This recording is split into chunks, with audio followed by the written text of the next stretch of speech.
Hey, it's the homie Dame Debiase, and I just skipped class with the progress report. The progress report. Shepard checking in, the progress report, man. New episode of Skipping Class. I got Dame Debiase. How you feeling? Man, I'm good. You the first person to get my name right. I usually have to tell people like, Are you serious? dead serious, What they be dead calling ass. you? Debiase, diabetes. What else I didn't say it before? Everything, yeah. Are you serious? Thank you. Okay, I think maybe what it is, I used to know a DJ named DJ Debiase, so Really? maybe that's... Yeah, okay, You know yeah, what that I mean? makes sense. But Yeah, I that look makes at sense. it, I feel like it's easy. Yeah, I feel like it's. Thank you. It's For sure. pronunciated right. Well, okay, well, speaking of that, how did you get your name? What does your name mean to you? Man, I used to watch wrestling when I was a jit. So Ted too. DiBiase, $1 Million Man, I just thought bro was lit because he was rich. Hell I always yeah. wanted to make my mama rich. You know what I'm saying? Growing up, so Ted, Dame, I just put it on there. Okay, dope. Now, I think DiBiase a dope-ass name, man. Thanks. I like that joint. At first, I got to salute to my man Hayes off the porch for connecting. Yeah, man. that's my dog. He a good guy, really is. So, just doing my research, I'm like, man, this guy has been around for a minute. So, Yeah, I've been around. at what point did you get into music originally, and to the point where you like, let me pursue this and be an artist? Me and my brother, Free J Rich, we had a group when we was jits. So in high school, we started taking it serious. Like I quit playing ball and everything because I was like, bruh, I'm about to rap. I ain't worried about no basketball. So that's how I jumped off. So probably like 15, that's when I started taking it serious. Damn.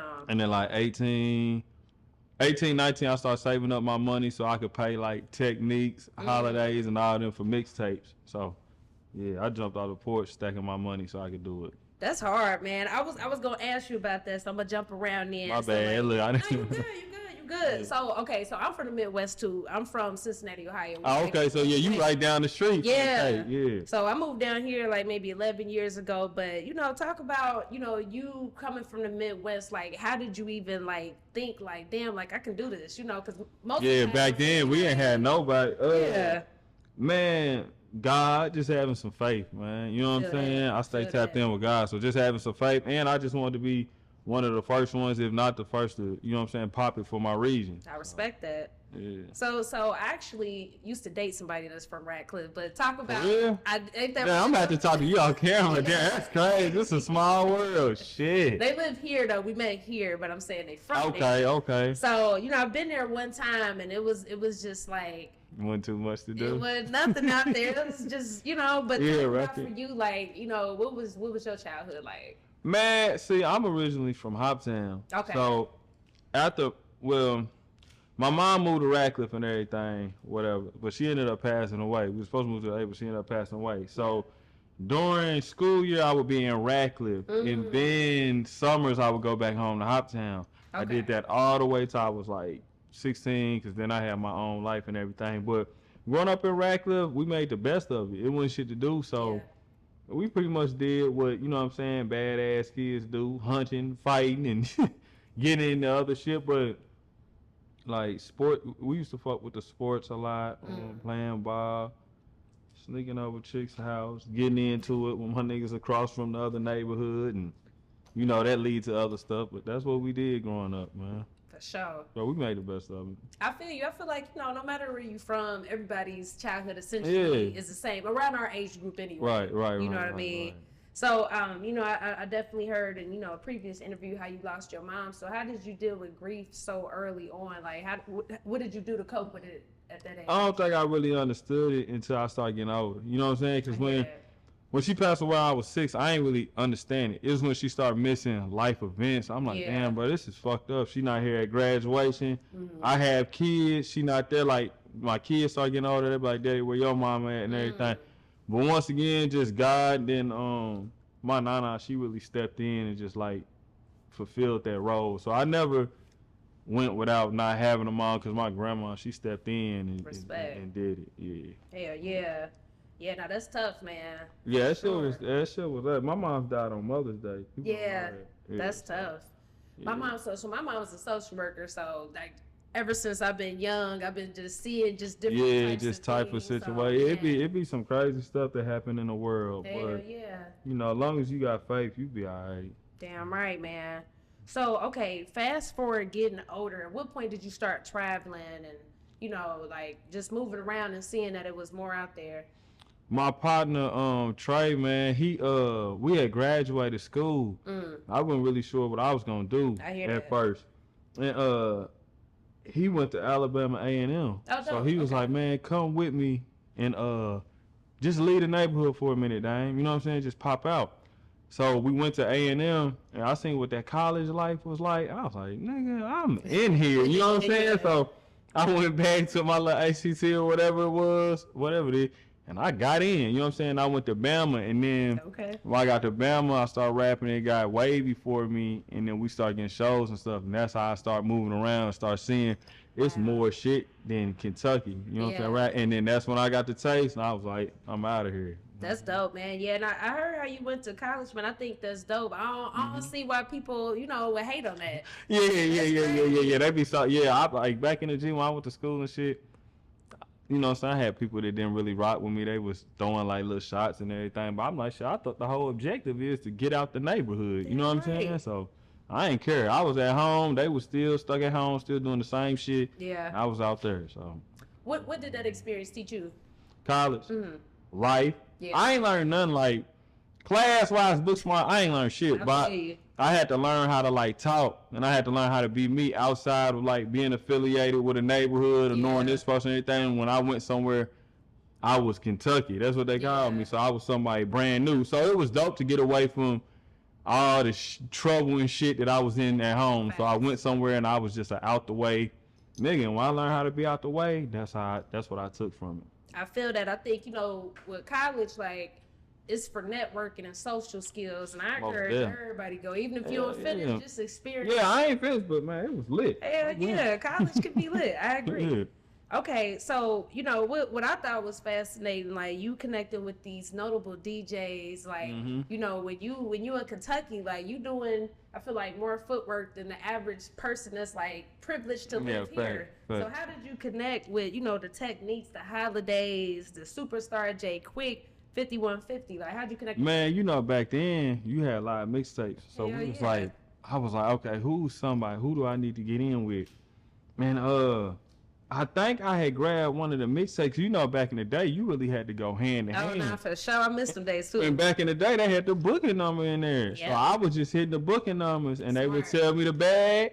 I do what I had to do to go get my bag, and I would tap in. Okay. But I really got plugged in with Techniques, and Techniques took a liking to me. Yeah. He was just like, he started doing a little bit more for me just because he fucked with me. And then I got a song with Travis Porter and shit, and I got locked in with them, and then I started tapping in with Lalaa, and that's just how it went. We was just hitting them booking numbers, and the name was ringing bells because we already had this DJ, so they would lock in. You know? Nah, that's smart. That's super smart. So talk about the importance of the DJs. Like, it's this conversation that was going on early this year. Like, you know, artists don't need the DJs no more. Social media is more important. How do you feel about that? I'll break it down like this. I think the DJ is important. You need the DJ. You know what I'm saying? You have to respect the DJ. If you don't fuck with the DJ, you're not getting spent. You know what I'm saying? Because everybody can spin you in a car or in their AirPods and shit. But when you go in the club, you need your shit spent.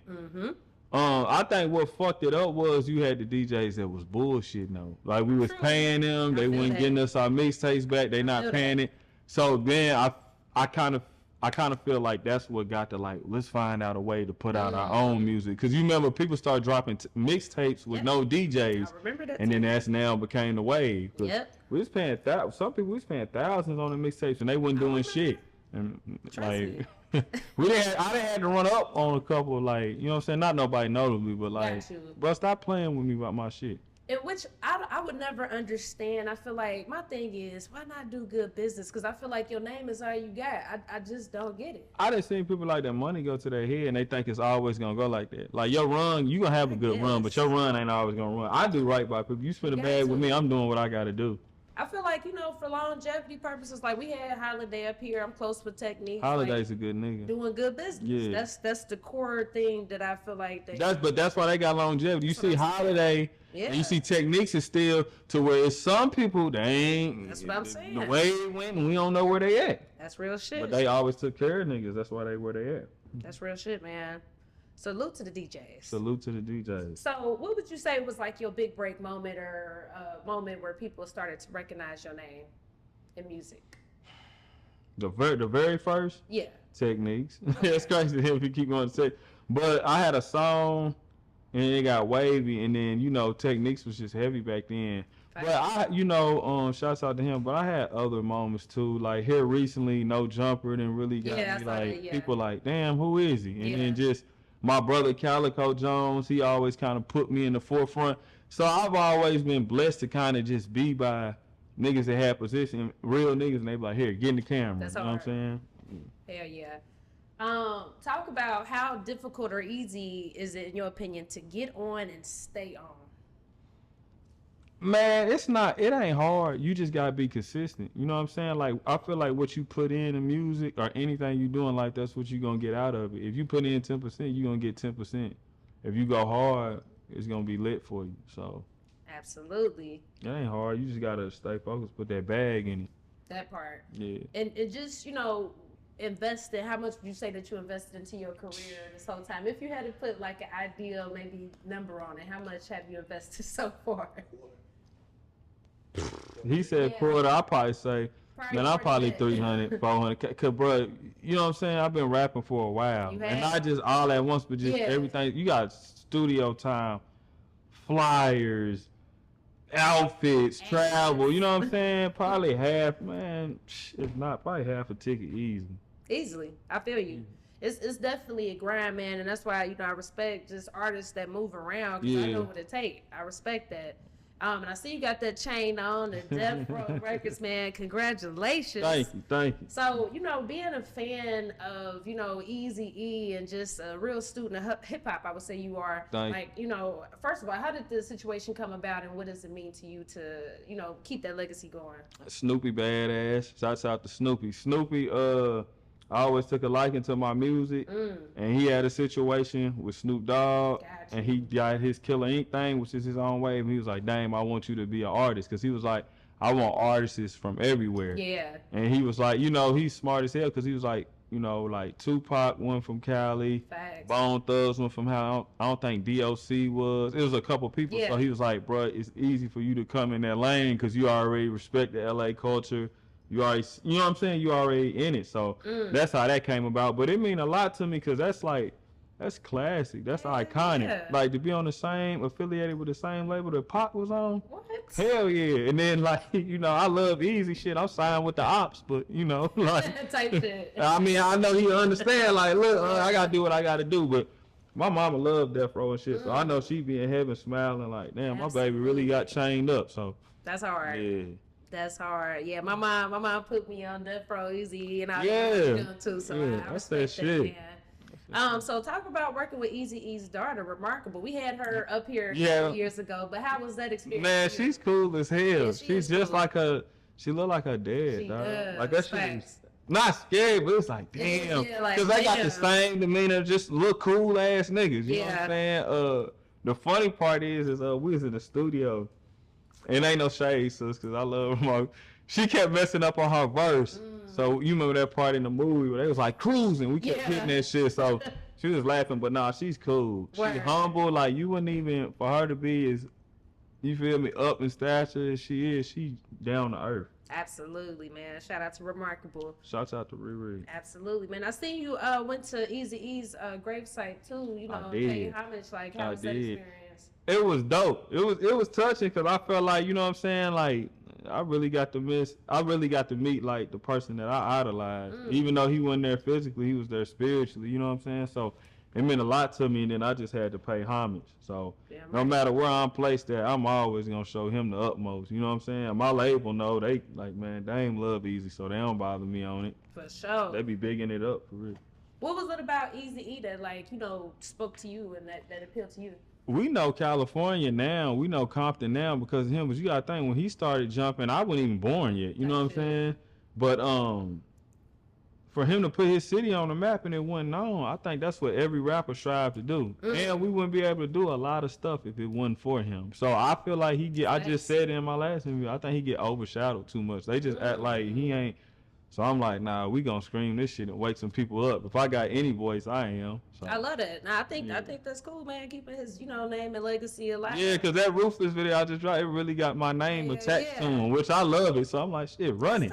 I like how you incorporated that, and even just other previous artworks that you did. Friday Felicia. Yeah. So I like how you know what I mean. That's hard. Appreciate it. Yeah. So let's get into your latest project, the 1992. Mm-hmm. So title, meaning, and the vibe of the project. That was the year that Death Row had one of his biggest years. So I feel like kind of just reviving it because, we got a legacy, but right now the label's just kind of like, so me being addition with the Killer Ink, I just wanted to put my footstep on it. You know what I'm saying? Put my part in history, and that's what it was. Snoopy had just dropped a hard project. DB the General had just dropped a hard project. So it was my time. So I was like, I'm finna pay homage to how it all started, and that's just how I came with it. For sure. Hell yeah. With you being in the game for a while, like, what's your thoughts on the industry now? Just seeing different shifts, and I feel like before I feel like the music industry would change, like maybe every 2-3 years. Yeah. Now I feel like it's every 6 months to a year. So what's your thoughts on it? I like it where it's at. You know what I'm saying? The music gets to come out. It comes out real fast now. Yes. The only thing.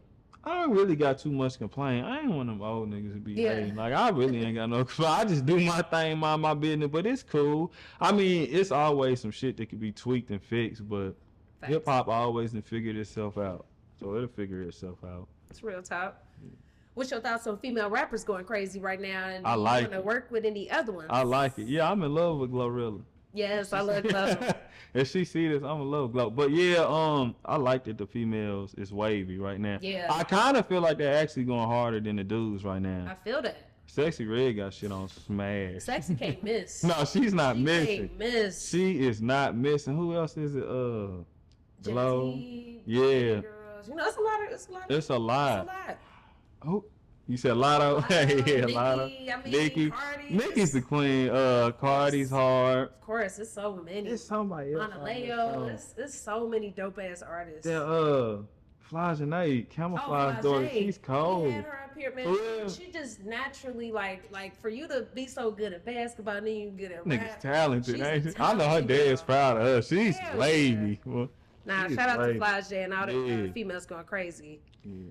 Do you feel like as a rapper nowadays, do you have to like have a fake beef or do social media antics to be popular? I ain't gonna care since I've got a little bit, since Luka put me showed me a little bit more to the industry and shit, niggas do be doing that shit. I don't get down like that. Yeah. I don't cause and I ain't trying to sound like I'm motherfucking, Debo, but it's like if we really got an issue, I'm really gonna think we really got an issue, so I don't know how to do that. I don't want to get in that, and I done seen some people die from some rap beats, so I ain't doing it. Because I know some people that be by me, they don't know how to decipher what's rap and what's not. You know what I'm saying? So I don't play them type of games, and I ain't gonna let nobody play with me like that neither. I feel you. I agree 100%. I think it's never directly the artist. It's the people around. Because if somebody see somebody care about got a problem, they're gonna try to rectify that. Most deaf. Yeah. Because I done seen, a scary ass rapper. His entourage was more aggressive than he was. Then he got on the internet like he was aggressive, but I ain't finna say dude. Nah, type shit. So, name drop some of the artists that you work with. I know we named Travis Porter, Remarkable, but talk about some of the artists that you work with and who kept it most solid. Snoopy Badass, DB the General, Calico Jones. Calico Jones, he kept it the realest foremost, even though that's my older brother. Eldorado Red. Yeah. Don Tripp. Yeah. Duke Deuce. Okay. Sada Baby. Mm-hmm. Rocco. Yeah, one of my favorites. Peasy, Peasy, Payroll Giovanni. Big Detroit. Man, we done worked with a lot of people. Slim Duncan and them. I have to say the realest person that I done did something with in this that ain't affiliated with my team is probably Don Tripp. He been dropping he dropped 12 projects. Like, hey, that nigga, he's going crazy. I met Lito too. Okay. But Tripp was probably the realest. Peasy was a real humble nigga. Payroll was a real nigga. I ain't really worked with nobody that I had one artist, you know what I'm saying? He was scary as hell. Okay. I don't believe in throwing no shade. I got you. I was like, nigga, like if I paid you for a feature, fuck you scared for? You know like scary in terms of what, like? Like, all right, so he wanted us to travel to his city. Got you. He's like, when I shoot the video, you need to find a secure location.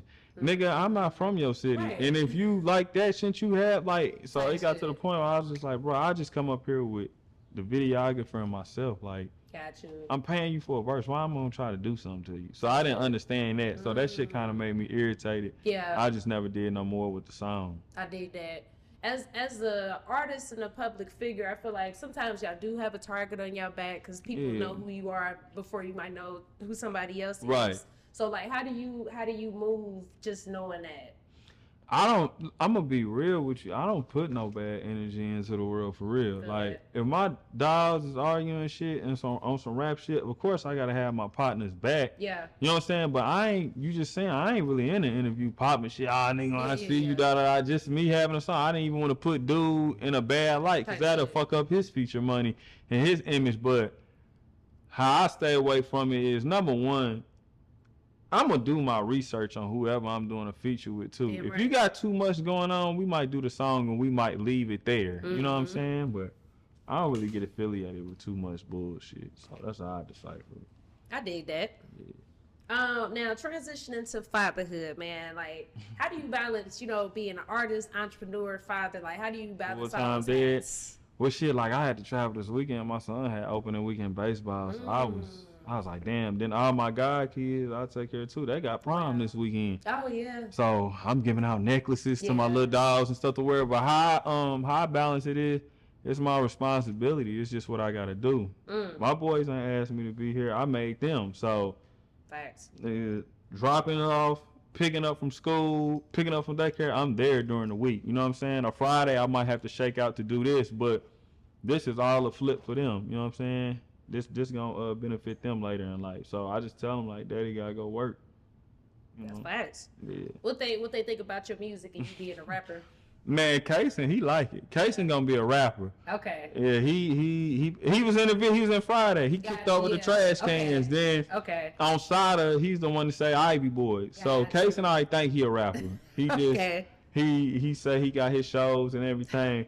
Boogie, he won. So but Zaire, that's my little rough. He just filling out. He just here to just terrorize stuff. But Kaysen, he like it. Yeah. Would you let him be a rapper if he wants to? Yeah, if that's what he want to do. Okay. I don't want my babies to be rappers, but if that's what they want to do, you know what I'm saying, then go ahead. Because this lifestyle is cool for me, but that's my kid. So with this shit. Yeah, somebody play with my kid, I'm going to really tear something up. I feel that. For real. So. I feel you. But whatever they want to do, I'm going to support it. I respect that, man. So, like, when it's all said and done, what do you want people to remember about you? Like, that nigga was a problem. You know what I'm saying? Like, I always said, like, I may not be the best rapper in the world, because it's sure it's somebody harder than me, but anybody that came across me in life, I want them to be like, that was the coldest rapper I ever seen. Like, can't nobody out-rap that nigga. You know what I'm saying? Like, so that's what I want them to remember about me, is that I put my city on the map, and I was hard. Hell yeah. Respect that, man. So, our keyword here is progress. We talk about growth. Yeah, that's a dope name. All that good shit, man. So what does our keyword progress mean to you? Progress? Yes. Elevation, growth. Like Nipsey said, it's a marathon. So that's what it mean to me. Keep getting better. Keep elevating. Don't never settle. I ain't never trying to settle. If I can be better at something, if I can do better, I'm going to do it. Respect. Or I'm at least try. Hell yeah. That's all we can do. Facts. So what you got coming up next? We just about to drop singles and couple more videos and everything. Just the format that's been going. It seems like it's working right now. So if it ain't broke, I ain't gonna try to fix it. I'm gonna tweak it a little bit, but I ain't gonna try to fix it. Yeah. I dig that, man. Well, yeah, I think that's all I have for you for this I appreciate it. Interview, man. But you dope, man. You very Thank you. Y'all platform dope too. Appreciate that, man. And just keep working, man. I respect anybody that's on their grind, moving around, chasing their dreams and shit. So big salute. Oh yeah, we gonna get it in. Hell yeah. The Progress Report.